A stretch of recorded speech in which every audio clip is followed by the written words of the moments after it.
Hürmetli vatandaşlarım, nöbetçilikçimizi başlayımız. Mavzumunda Prezident Trump ot açtı. Prezident Vladimir Putin orullaştırdı. Amerika Cumhuriyeti Sodası'da karı tuman götürüldü. Mavzulu haber 1. ayının 5. gün Venvitor beti ilan kılın. Haber mundak başlandı. Soda uruşunun tumalları yeyilişe başladı.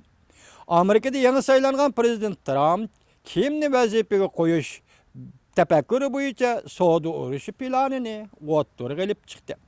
Prezident Trump poşta Marks'ta toplaganda Cungo qattiq qo'l siyaset yürgüzüşünü teşebbüs kılgan kişilerine Cungo'ga qattiq qo'l siyaset yürgüzüşünü teşebbüs kılgan kişilerine rehberlik katlamı elip kirişki başladı. Amerika Qo'shma Shtatlar Savdo Ministerligiga Wilbur Ross apandini ministr qilib tayinladi. Prezident Trump tayinlagan Wilbur Ross apandi Jungoga qattiq qo'l siyaset yurgizish tarafdor. O burun bir parça makale yazıp Jungo'nun yer şarı boyunca en muğamber soda aldamçısı degan edi. Bildik ne? Amerikalılar Xitoyni tazı bildik ekan qaranglar. Birleşim makale yazıp bu Wilbur Ross efendi Jungo'nun nimi degan deydi? En muğamber soda aldamçısı. Yer şarı boyunca en muğamber soda aldamçısı degan edi. Wilbur Ross baştan ahir TPP soda kelişimini kollaydı. Bu kelişim arqılıq Jungo'nu yetim qaldırışını oylaydı. O burun mundaq degan edi. Agar TPP tasdiqlansa, Jungo'nun iqtisodi zo'r qiyinchilikqa duch keladi degan. Lekin amaliyotda hozir TPPni Prezident Trump bekor qilyapti. Aqsaray savdo siyosat ishxonasining mudirligiga Peter Navarro tayinlandi. Aqsaray yengil ta'sis qilingan ma'muriy organ. Aqsaray savdo siyosat ishxonasiga ataqli Jungo'ga qarshi ataqli qattiq qo'l olim Navarro Jungo'nun qo'lida o'lisam mavzuli kitobni yozib Jungo'ni qattiq tanqid qilgan edi.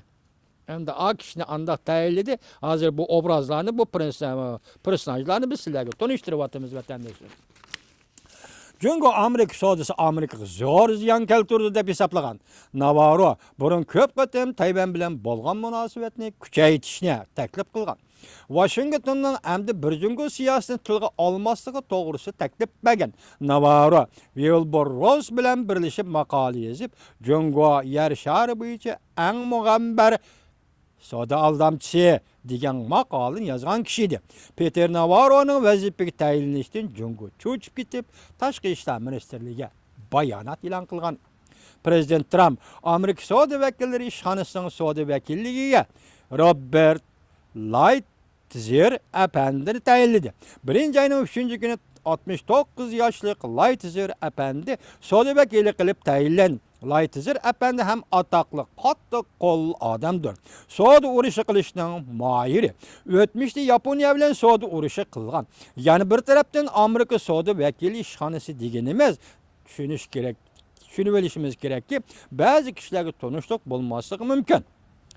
Bu ishxona Amerika Davlat Majlisi 1962-yili tuzgan savdoni kengaytirish qonuniga asosan qurilgan ishxona. Bu ishxonaning boshlig'i Amerika savdo vakili deb ataladi. Bosh elchi darajalik amaldori bo'ladi. Bu kishi bevosita prezident va bevosita Davlat Majlisiga javobgar mas'ul bo'ladi. Bu ishxona Amerikaning xalqaro savdoni planlash va moslashtirishga mas'ul. Mablag' va tovar siyosati bo'yicha boshqa davlatlar bilan shu turli ishlarda suhbatlashadi. Bu ishxonaning muhimligini yuqoriqilardan ko'rib olishga bo'ladi. Demak, hozir Aqsaray savdo siyosat ishxonasiga qattiq qo'l Jungo qattiq qo'llik tashabbus qilgan Navarro endilikda savdo vakili turadigan ishxonaga Lighthizer apandini bu qattiq qo'l Jungo qattiq qo'l siyosat yurgizgan savdo suhbatida mayr kishini tayinladi degan gap. Endi diqqat qilinglar vatandoshim. Robert Lighthizer Jungo qattiq qo'l muomala qiladigan qattiq qo'llar tarafdoridir. Demak, bu kishi hozir yuqorqi ishxonaga tayinlandi. Prezident Trumpning bunchalar qattiq qo'l kishilarni hukumat kabinetiga olib kirishi har navbatlik Amerika hukumatlarida ko'rilgan ish emas edi. Prezident Trumpning Jungo qaratgan pozitsiyasi mush yerda oshkora bo'ldi, deyildi xabarda. Prezident Trump oddiy so'zlagan, lekin g'alaba qilish ro'yi intayin kuchli odam. Tez g'alaba qilishga oldiraydi. tarixni o'zgartiradigan kishi bo'lishga aldiraydi. Prezident Trump tarixni o'zgartiradigan kishi bo'lishga aldiraydi. Amerikaning qahramon yetishtirish madaniyat muhiti bilan birlashtirib qaraydigan bo'lsak, umuman mushundaq bir kishida shundoq o'y va xiyol bo'ladi ekan, bundaq kishi dushmanga ehtiyojliq bo'ladi. Shuningdek keyin nurg'un tirishchanliklar orqali dushmanning ustidan g'alaba qiladi. Ondan butun dunyoning ko'z oldida tarixni o'zgartgan qahramonga aylanadi. Amerika tarixida bundaq kishilar oz emas edi. George Washington xalqaro rahbarlik Amerika xalqiga rahbarlik qilib, Angliya mustamlikachilarini mag'lub qilib, davlat qurgan davlat otasi edi. Roosevelt Franklin Roosevelt Amerika xalqiga rahbarlik qilib, Germaniya va Yaponiyaning ustidan g'alaba qilgan. Prezident Reagan Amerika xalqiga rahbarlik qilib, qit'alar urush planini yo'lga qo'yib, sobiq sovetlarni mag'lub qilganda dunyoviy qahramonga aylangan edi.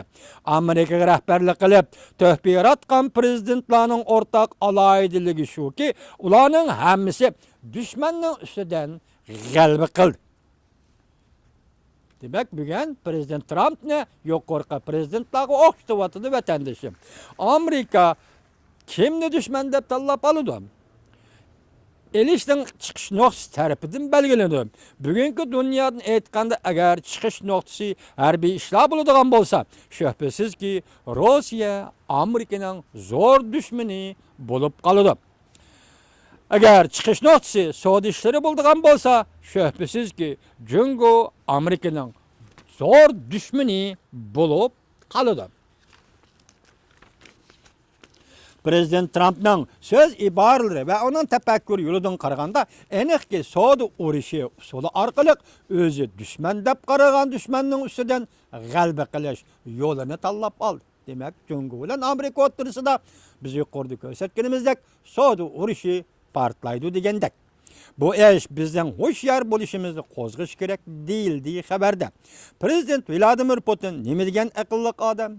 Sen onu qilding, men buni qilaman demasdan, Amerikaning Moskva turishliq elchilari va ularning bola chaqallarini Kreml sariyiga taklif qilib, yangi yil kechiligi o'tkazib berdi. Prezident Trumpning Amerikaga prezident bo'lib saylanganligini tabrikladi. Prezident Trumpga tabriqi ta'batib, Amerika-Rossiya munosabatini asliga keltiradigan orzusini ifodaladi. Prezident Trump Prezident Vladimir Putin intayin aqlli deb ta'rifladi. Peshqadam siyosiyon bo'lish bilan Prezident Vladimir Putinning xarakteri go'yo hammamizga ayon. Prezident Vladimir Putin shuni biladiki, mushu vaqt, mushu daqiqada Prezident Trump dushman tanlayotdi. Bundaq ahvol ostida hargiz Amerikaning qarshi tarafida turib qolmaslik kerak. Amaliyotda Prezident Trump bilan Prezident Xi Jinping telefonda so'zlashgandan keyin Prezident Vladimir Putin birinchi bo'lib Prezident Trump'ni qo'llagan rahbardir. Bundaq signalga biz hargiz sal qaramasligimiz kerak deydi bu xabarni yozuvchi Jungolik kishi. Birinchi ayning 20 kuni Prezident Trump vazifaga o'tirish murosimi o'tkazdi. Amerika Jungo savdo urushi oz o'tmay boshlanadi. Biz bunga tayyorlik qilishimiz va eng yomon taraflarni o'ylab qo'yishimiz kerak deydi xabar yozuvchi. Sizga muvaffaqiyat tilaymiz Prezident Trump, g'alba sizga mansub. Siz vazifa topshirib, murosim o'tkazib, vazifa o'tkazib oladigan va vazifaga o'ltiradigan mushundaq bir paytda sizning Oqsaroyga g'alba bilan kirishingizni tabriklaymiz Prezident Trump.